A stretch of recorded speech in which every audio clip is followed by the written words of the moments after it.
I wanted to share kind of a story, actually, that I read when I first moved here that was very helpful for my mind.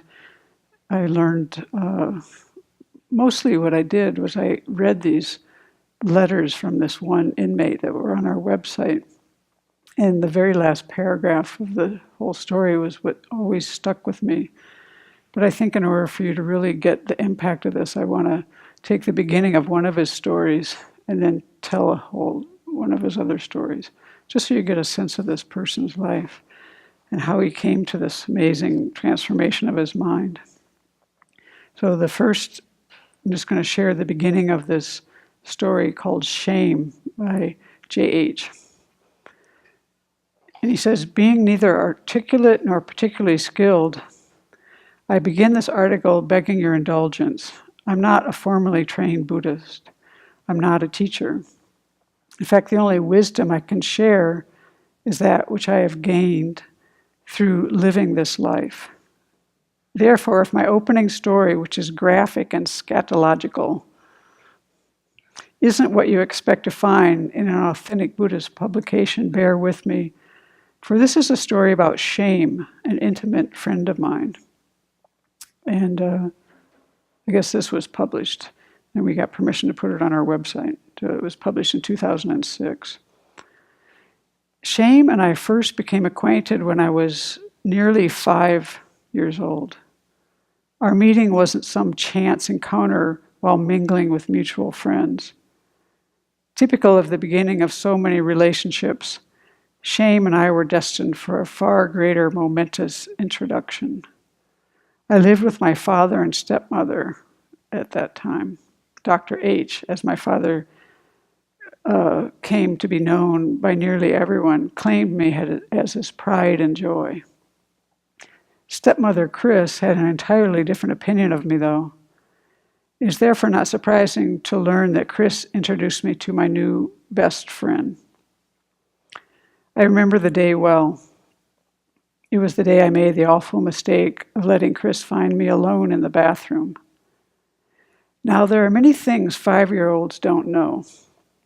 But even at 5, the one thing I knew with absolute certainty was never let Chris catch you alone. On this occasion, there would be no burning, though, no whipping either.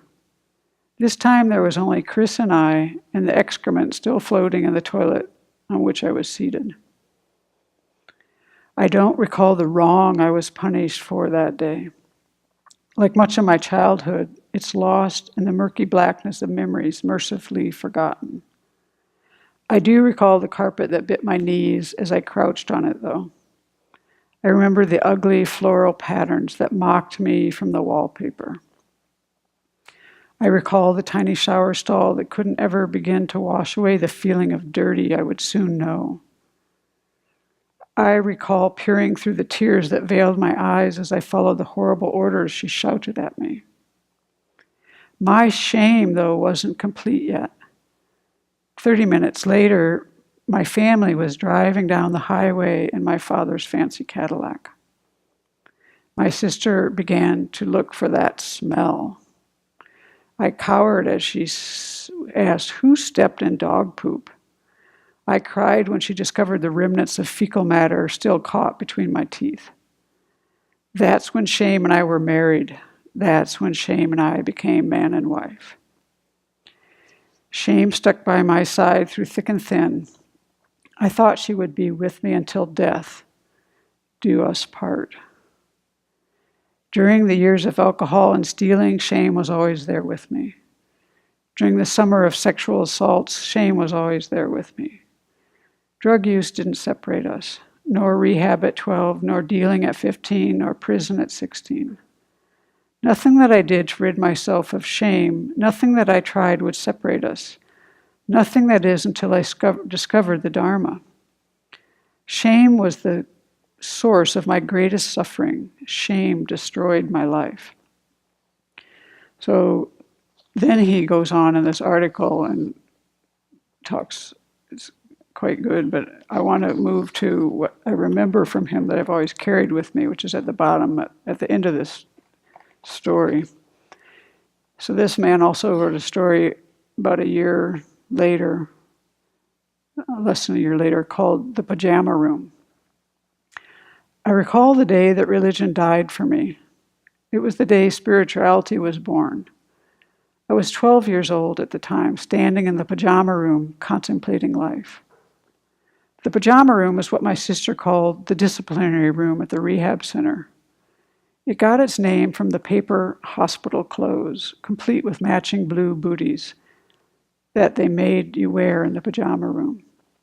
So there I stood in the pajama room with nothing to do but contemplate how much I hated life. I didn't contemplate because I was particularly introspective. There was simply nothing else to do in the pajama room. After all, there were no personal effects in the pajama room. Identity was a luxury there, hard to find between the white metal walls, tiled hospital floors, and the gymnastics mat meant to function as a bed. There was, however, a window in the pajama room. It was a picture window size, quite large. Of course, it was reinforced with steel frames and security mesh that ran through the glass itself. Can't have people breaking free from their misery now, can we? Looking out of the window was like looking onto the landscape of my life. It was wintertime, just after Christmas. There was a little tree, fragile and lifeless, standing outside the window. The grass was dead too, as though it was showing its love for the dead tree, joining it in lifelessness. The sky was bleak, as though the sun would never shine again. I spent many hours looking out of that window, wondering how I had gotten into the pajama room, wondering where I'd go from there, wondering if the security mesh of life would keep me from freedom. There, in the midst of my brooding and anger, it happened. I should have seen it. It was a long time in the making, but I didn't, nor did I realize it had happened until long after the fact. Whatever the case, it happened there. God died in there while I sat remorse, there in the pajama room. Not God, big old father, figure in the sky God, though he was part of the equation, but God, anyone or anything outside of myself that could fix me.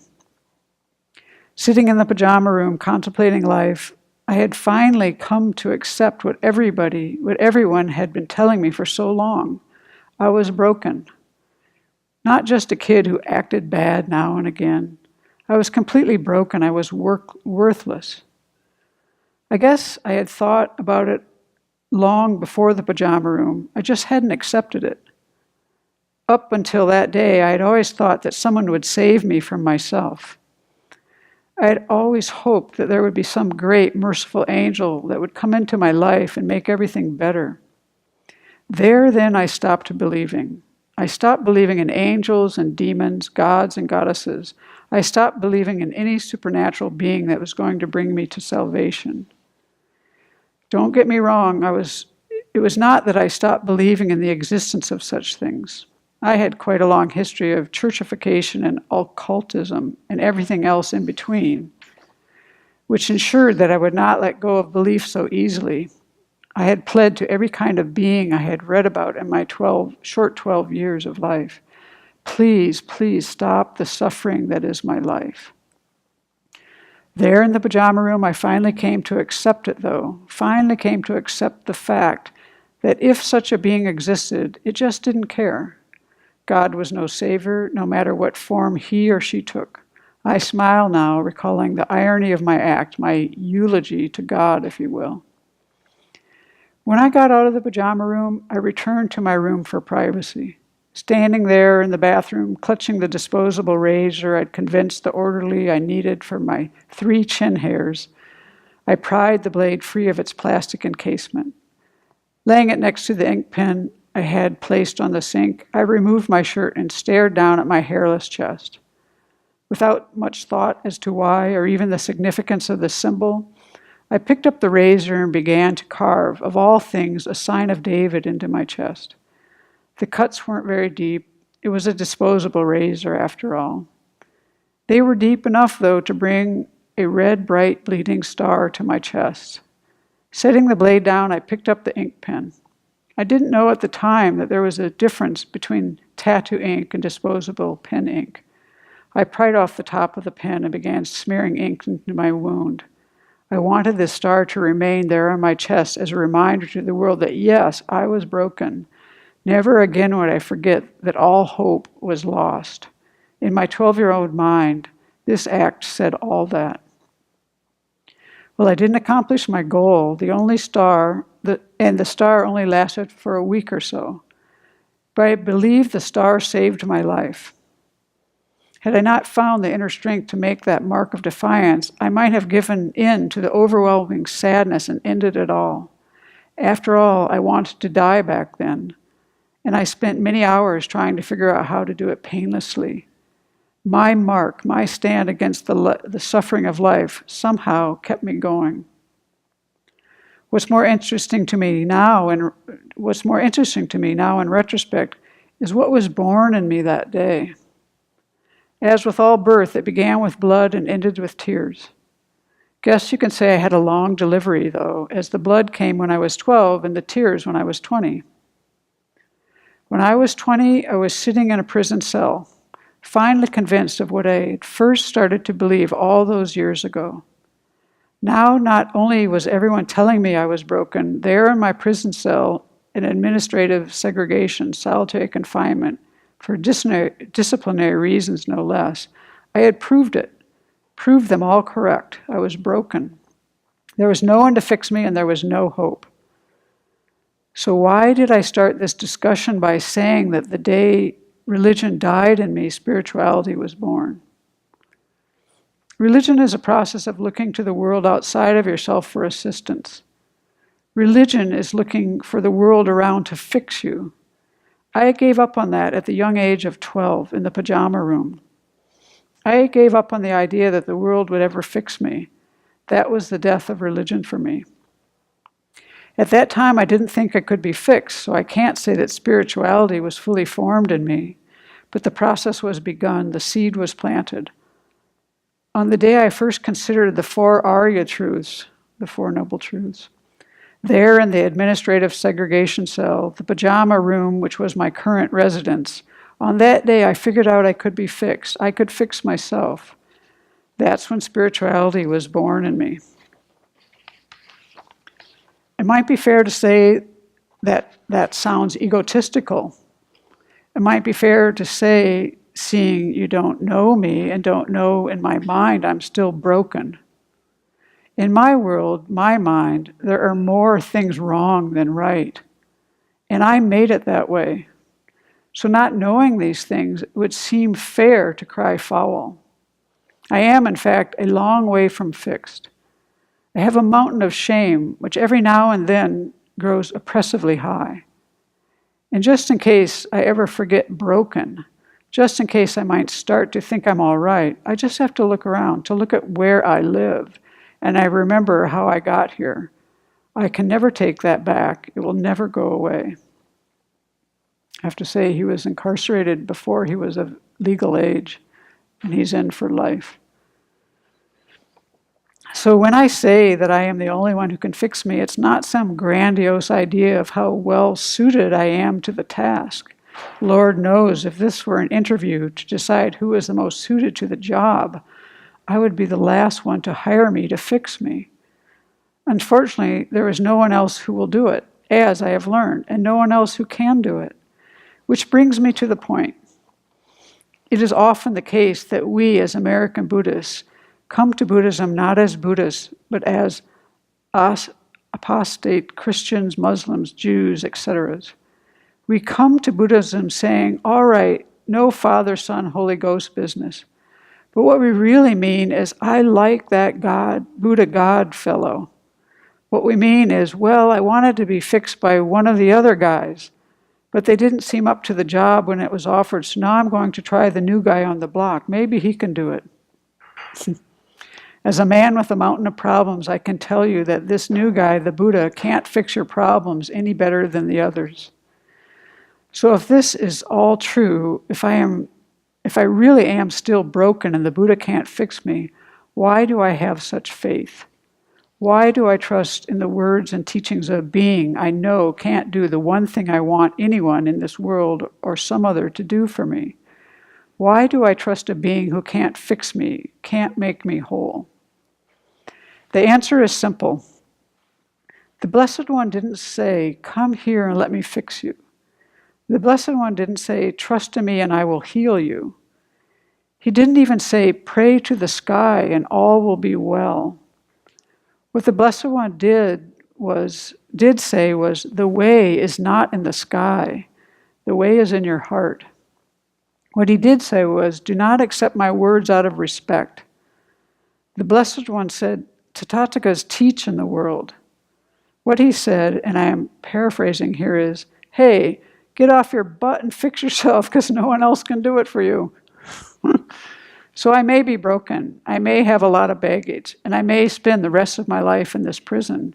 I may have so large a closet full of skeletons that I will need more than one lifetime to deal with them, but I will do it. And this is the part that's always stuck with me. And I will do it with a big Buddhist smile, not because I am especially righteous, not because I am so pure, not because I am particularly generous, not because I am exceptionally compassionate, but because I am a good Buddhist. I am a good Buddhist, not because I am these things, but because I aspire to be all of them with body, speech, and mind. So I don't know what else to say. For me, this was really very helpful to understand this man's life. My life was nothing like that. But to see where he got to with it and how he got there. And this thing about what she talks about in the other article about shame is what he learned through his own mind. We use the word shame in Buddhism, but Venerable retranslates it as integrity, a kind of self-respect. And this is what he carries and what he learned. And it reminded me of something that Gandhi said, which was